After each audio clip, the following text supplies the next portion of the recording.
Mr. Piffery Goodness, and we have a special guest today on the Daily HeatChecc Smokecast, a good friend of the show. I've known him for many years. We go way back. Broadway Blake is in the building. Please talk to the people. Tell us where they can find you, sir. Where you at? Tell us where they can find you on Twitter, Instagram, and talk to the people. Yo, it's Broadway Blake. Twitter, at Broadway Blake. Facebook, at Broadway Blake. Instagram, I am Broadway Blake.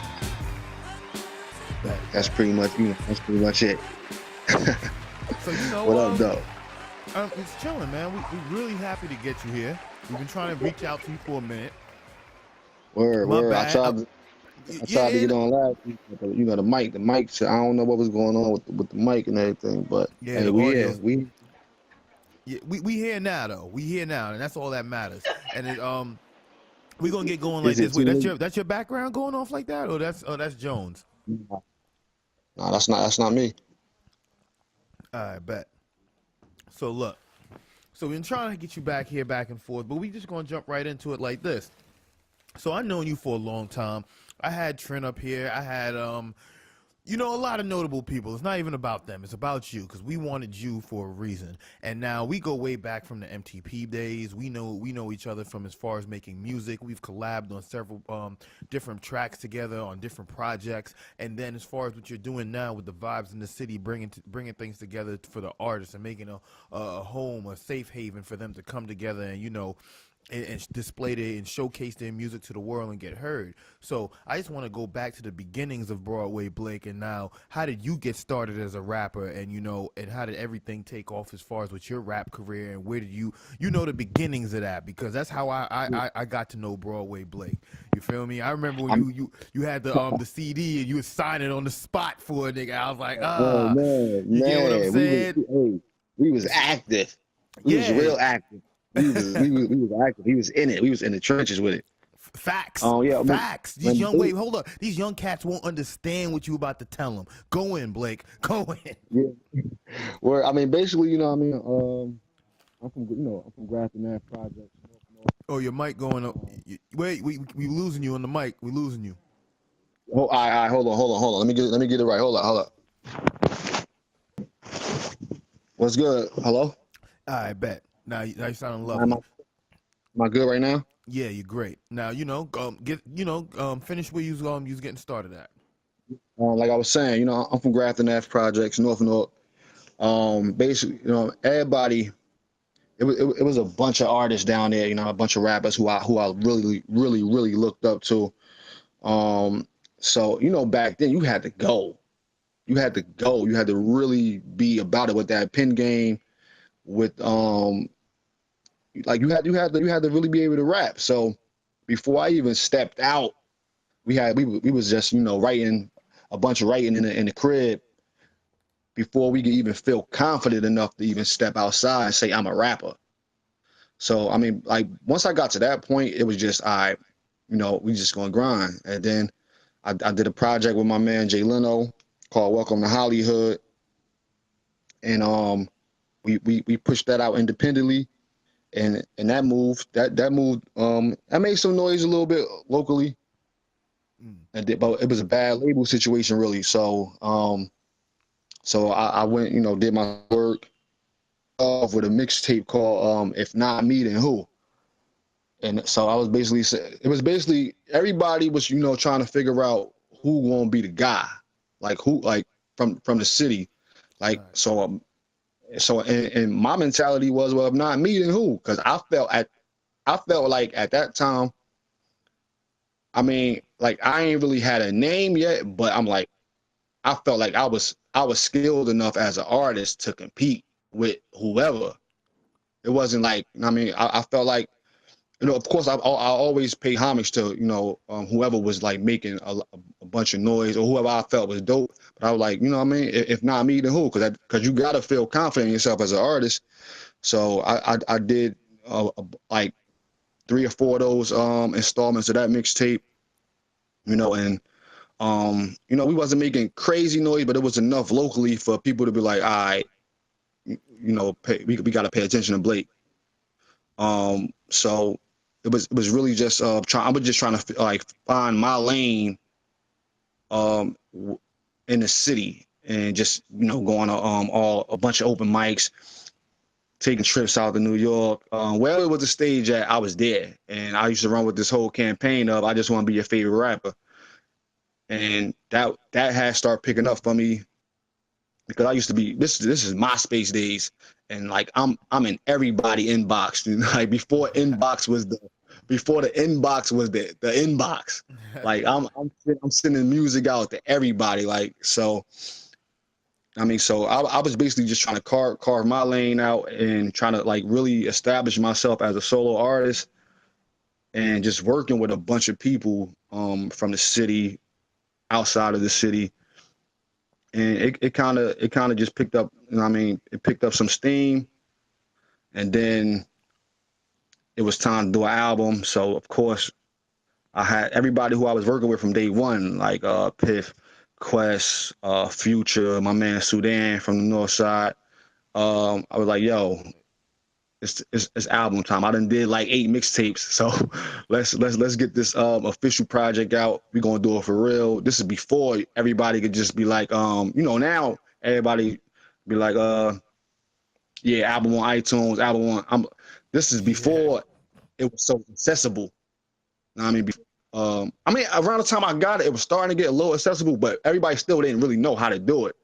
Mm-hmm. So I was like, yo, it's time to go official with it. Wait, and you had hard copies too. Don't overpass that. Oh, of course, the hard copies with the barcode and everything. Oh, we trying to get these sound scan numbers. we trying to. I need to go to the label and say, look. You can look it up. You can look it up and say and see what we did. And it's a line that Jada said. I think Jada said that we ain't go platinum, but we made people wake up. I mean, so like that was it was never the goal to do a crazy number, but it was just we wanted to legitimize everything. So if somebody did come and holler, look, man, we got it on paper. This is what we did. This is what we doing, and just the potential of everything. So I mean, basically that's really it in a nutshell. Like as far as the journey from the artist perspective. And now, what about Entertainment? How did that come about? You told me, of course. So you leaving out crucial facts right now. I'm leaving out major keys. But Entertainment was me, my man Leno, and my man Mac. My man Mac. We started that like right around the time I did my first project. If not meeting who, and like this is. Oh man, this is a bunch of years ago. So like I used to study, like I used to have pretty much every Source magazine, every Double XL. I used to always like get these magazines, and I would study. It was like these little sections they had in there with for independent artists, but not like independent artists like we was like we were, because we was indie, but we was like small indie. I'm talking about artists like how they was doing in Houston and how they was doing in Oakland, Keep the Sneak and all them, Mac Dre and them. I would study. I would get these books all the time and like study or just read like what they doing, and they selling like 50, 100,000 copies out the trunk. Like they was, but only going from like Oakland to Kansas City. So I would get these. I would read up on this, and then this like right around the time the internet was just really starting to pick up. So I would just be trying like just studying for hours. Like like what are they doing?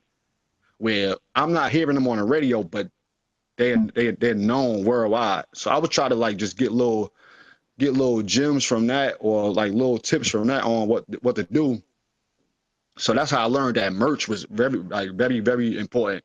Like you got to get your logo. And I felt like once we got our logo design, I was like, oh, this is pretty dope. And it was like, it was dope, and it was simple enough for people to be like, oh, all right, I like that. And once I seen that people liked it and it had some type of appeal to it, like we was like, all right, boom, we got to put it on the shirts, put it on everything. And that's when we wasn't really making no profit from the shirts really, but we'd just go to shows, hand them out, just giving people CDs, giving people shirts, and like to the point where we'll be probably downtown Newark and we'll see somebody with the shirts on, and like we ain't known from a can of paint, and then that's when like, oh, all right, this is cool. This kind of cool right here. And it was really just branded, and that's what everything is now. Like now, it's all about building your brand. Like you got to have a brand now to really make some noise out here. It's really not like the music is just is really like the extra now, which is kind of unfortunate, but you know that's what we was doing. I mean, this is a long time ago. Piff, you know, this is this is a long time ago. But that's how we was on. Like, hey, we was taking trips to Harlem to go get our CDs pressed up because they had the best numbers at the time. Yep. And I mean, we was getting like 200 CDs with the covers and everything for like $50. And so we like, well, I mean, that's just that just makes sense. It just makes sense to go out there. So like we hop on the train, go to Harlem. I forgot the street, but we come back with the CDs. We hit shows. I sell them for $1. Sell them for $1. I mean, sell them for we asking for $5, but if you only got $1, then hey, we taking it because you more than doubling your money anyway with $1. So we was just just trying to get the music out. Really, it was really more important to get the music out and to get the logo and the brand out. And so we was just trying to grind and trying to hustle really. But so how y'all come up with the name Enterainment? So what how did that come about? Like, let the people know. So the first meeting when we realized that we was gonna leave our independent label situation and start our own thing, it was me, Late Night Lino, and my boy Rel. This is before my man Mac had even came into the picture. It was us three. We had my man Rel house, and we all just writing names in on paper, whatever, on the hat. So we probably said about 2 or 3 names apiece, and then one of the names I had was Entertainment. And then soon as I said it, we all just looked at each other like, that's it. That's it. That's it. Like like we didn't even have to say any more names. We didn't have to say any more names. We was like, yo, we started looking it up. Nobody had it. We were like, all right, yo, let's work on a logo. We had this one logo where it was like a mic busting out of the word, pause. Yeah, it was a mic coming out. That would sound kind of crazy, but yeah, it was a mic coming out of the word and we showed it around to a few people, and we was like, yo, everybody, the few people who we showed it to, and we really expect their opinion, was like, it's dope for a hip hop logo, but if you wanted it to be like a mainstream logo, then you gotta try to change it up a little bit. And then Lino he always could draw. I mean, since we was kids, he drew the new logo, and I was like, oh, okay. When you see this logo, you don't even think this is just hip hop. You just think this is a dope logo. Like when you see Def Jam, I always wanted our logo to be important. Like when you see the logo, you like, okay, this is an important logo. Like this is important for the culture. Like when you see Def Jam, you're like, okay, you know what type of quality you're getting, and you're not even just associating it with rap. You're just associating it with a good brand.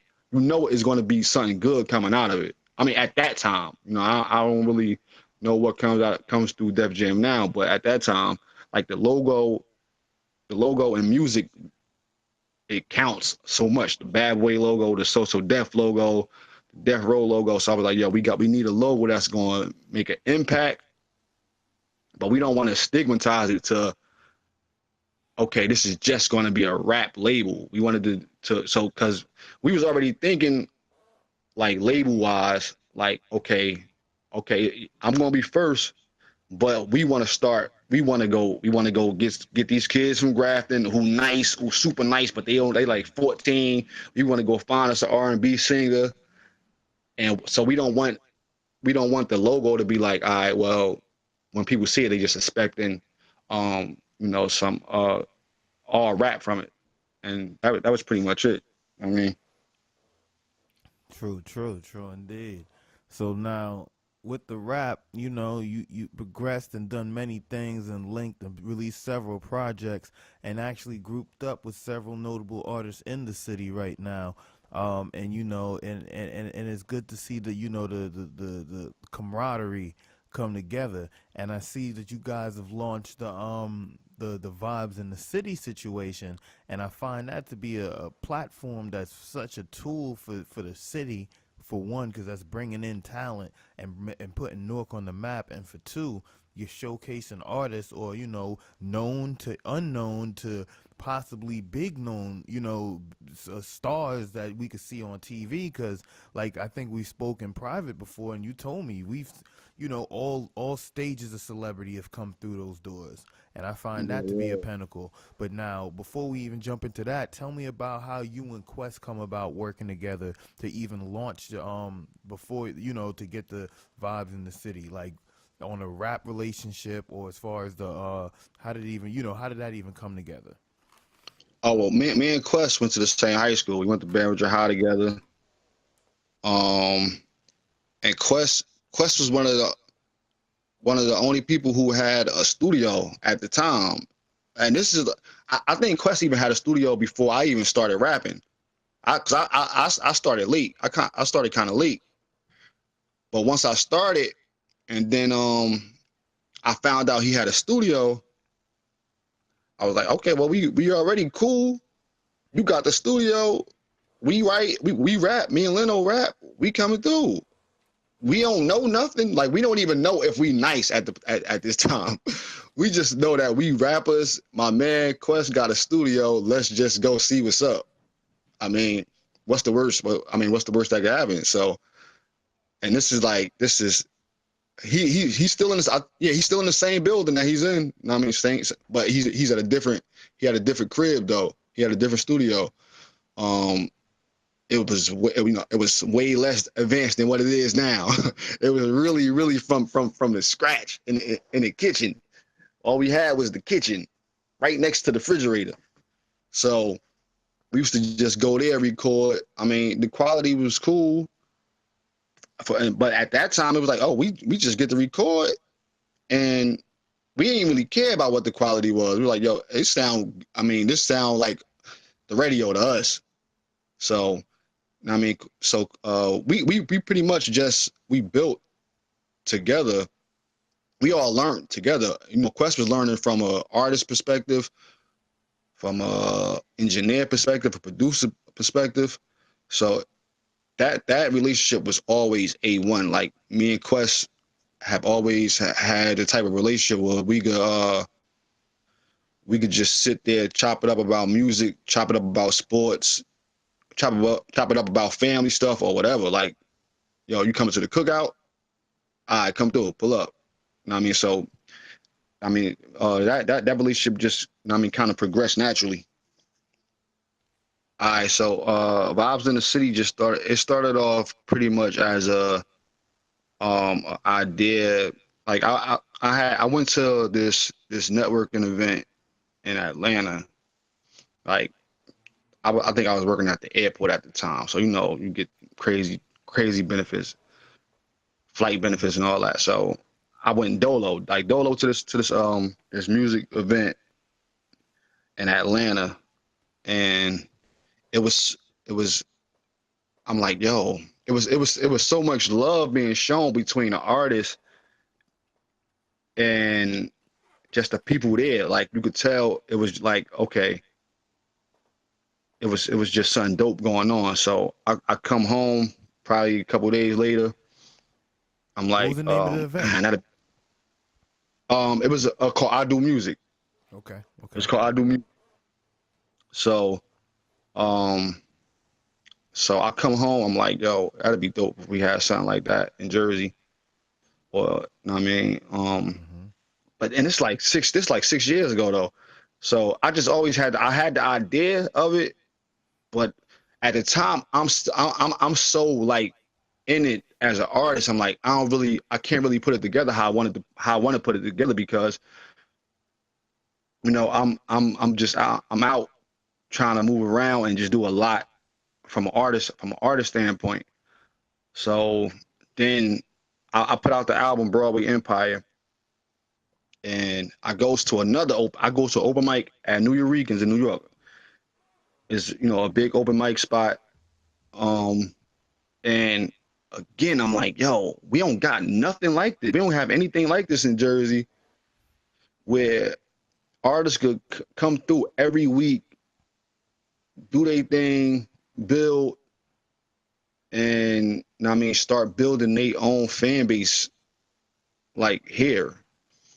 And I remember going to the names of the spots I can't really like Pyramid and all that, and like we got to stay out there to 3 o'clock in the morning to go last. And now it's 5 o'clock in the morning and we just coming home from New York, but we never complained about it. It was just like that's part of the grind. You got to go to the city. You got to be, yeah. So we finally get a one of my mans.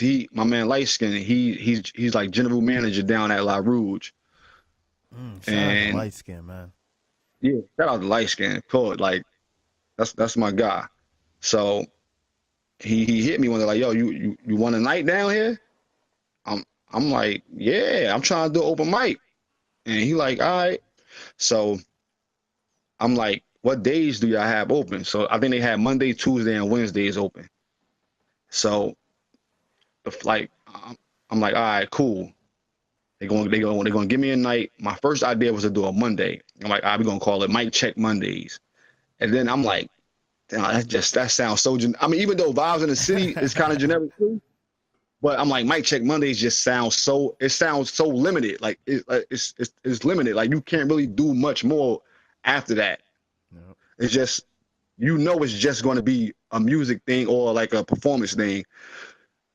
And then I'm like, so then one day I'm just like, nah. Like I'm like, yo, North is starting to really, really pick up some steam right now. The vibes is just crazy. And I just wrote it down in my notebook one day, Vibes in the City. And I'm like, oh, that's it. That's it right there. Like I ain't need to write. It was like the same thing with the uh-oh situation. Like once I saw that, I'm like, okay, we don't need any more names. Vibes in the City is it. I call light skin. I hit light skin. I'm like, yo, is Wednesday available? Cause I'm like, Monday is cool, but it's just Monday is kind of funny. I'm like, Wednesday don't really have no attachment to anything. I'm like, yo, if we could really put a stamp on a Wednesday night, it'd be crazy because I don't know if I didn't want to do a weekend at all. I'm like, I don't want no Friday, I don't want no Saturday.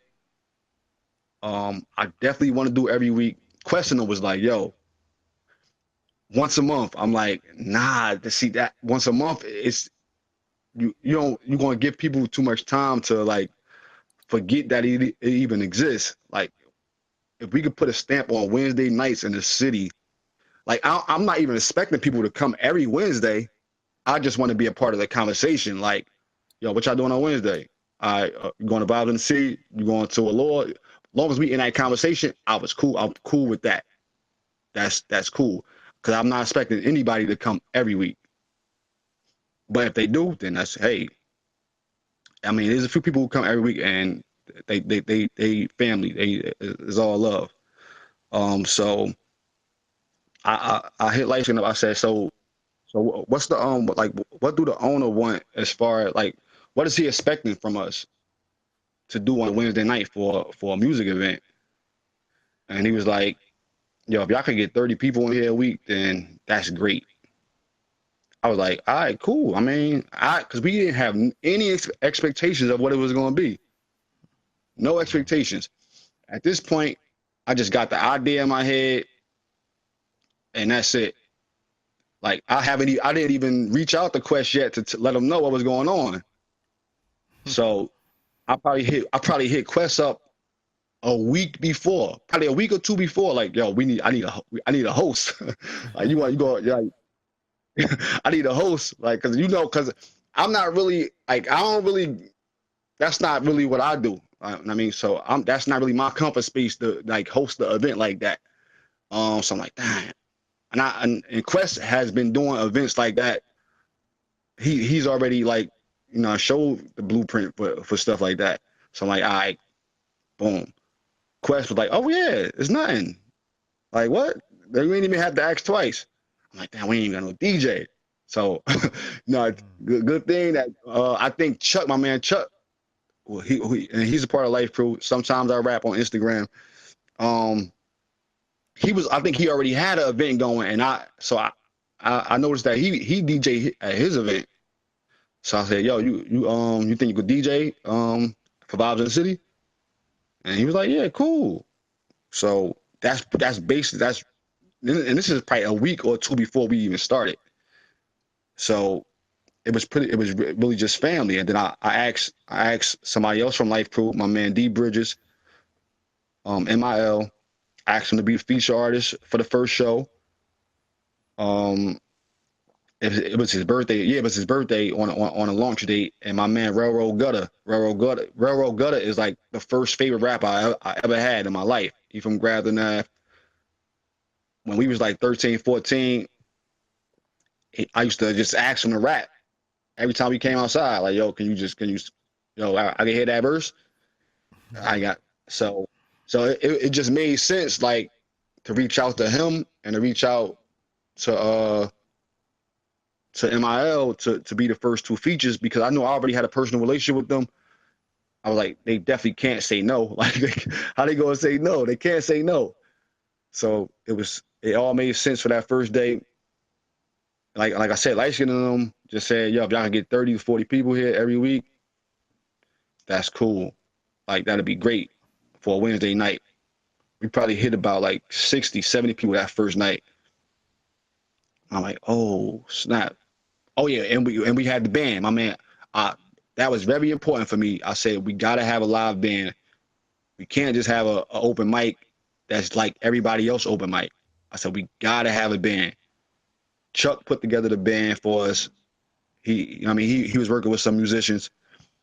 So the band, we booked the band, and that first night it was love. It was so much love in the building. I'm like, oh, okay.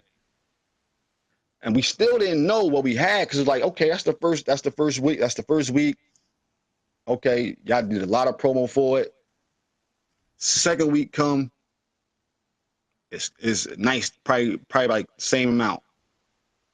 And then probably like a month later, it's like 150 people in there. We're talking wall, like real, just wall to wall. Now, light skin in them, they like, yo, y'all might have something. And I'm like, oh, snap, we might have something. We might have something. It's looking kind of crazy in here for it to just have been starting the event for musicians and for rappers and for singers and for poets to come out and link up every week. And that was always the goal. We need a hub where we could come and build, and where you could come back in 3 months and you can have 100 people at a venue that know your word know your song word for word. Like, so I thought that was kind of dope. Like, where like you got people who started performing with us in January, they come back March and April, and the whole spot know their song. And so I'm like, okay, this is really something different. And now we got to really lock in with the marketing, with the promo, with just the whole brand of what Vibes in the City means. And now it's 2 years later, and now I'm thinking Coachella. I started out thinking open mic. Now I'm thinking, I mean, why can't we have Coachella one day? I ain't mad at that. You get what I'm saying? Like, the end goal is always to, you feel me, bring something small and make it big. You feel me? And that's what it is. We harvesting something inside the city of Newark. We harvesting something here for the local artists, and that's what we trying to really manifest, you know. But now, tell me about some of the artists that's come through the vibes in the city, because you know, just because it's a local event doesn't mean that it's just strictly local artists coming through. I've heard that you know people from across the world. Is it safe to say the world or just the country at this point? Yeah, I mean we've been blessed. We've definitely been blessed to have. I mean, of course we've had the local. Losing you on the mic. Losing you. Great, can you hear me? Yeah. No. I mean I said of course we've been blessed to have like the local staples. I mean come through too. I can never forget them, like artists like Prince Hill, Five Familiar, my man Choice. So we in it. So it's like you know, like when you playing like a sport, like you know what you're going for, but you don't really sit and be like you don't really sit back and not enjoy it because you working so hard. It's like it's not even it's fun, but when you done, like when you finish your 4 years of high school, you can sit back like, yo, all right, that was, you can sit back and reflect on the highs and the lows. So being that we in it right now, we I think we know what we got, or we know what we can have, but like I would never think anybody would say like compare it to like something as legendary as like the Tunnel. No, So I'm just being real, bro. You get like Vibes in the City is honestly part of NJ hip hop history right now, and it could be bigger than that. Just from what I've seen, I'm just an outsider looking in, one of many. I definitely appreciate that, and we definitely want to take it. I mean, we definitely want to take it as far as possible. Like if we can get it to the point where, I mean, I know like the end goal now is not really to get a record deal anymore like it used to be, but if we could like get it to the point where somebody get discovered from Vibes to make a move, to make a real move, then that'd probably be the point where it's like, okay, the real stamp. And I mean, I think that can happen. I think it's possible because more and more people starting to come through, and we like, I don't even think we really have, I don't think we really hit our stride like with the promotion yet, as far as like really getting into the streets. We really just do everything just through social media right now. We haven't really maximized what like the promotional potential. That So it can be. I think we got, yeah, like I think we got, it's still a lot of growing for us to do. I still think because we still winging it. We really still winging it, and we still learning a lot. So I think once we like learn more about like just like putting ourselves in position to really like have more benefits for the artists, because that, I mean, that's the goal too. Like we don't want it to just continue to be just a performance spot. We want it to be like where artists are like really getting other benefits from it, as opposed to just getting a few more likes, a few more followers. That's why Quest always try to emphasize like, yo, network. You see a producer in here, yo, get his business card, contact him. Don't just get his contact and then just start hitting likes on his page. Like, you know what I mean? Like try to connect with him. Try to get your own beats. Like stop going on YouTube and getting type beats. Not that there's anything wrong with that, but in the long run, like business wise, that's not going to help you as an artist. So now that's what we try to break it. We trying to start going into that, as far as like trying to educate artists on how they can maximize, their opportunities too.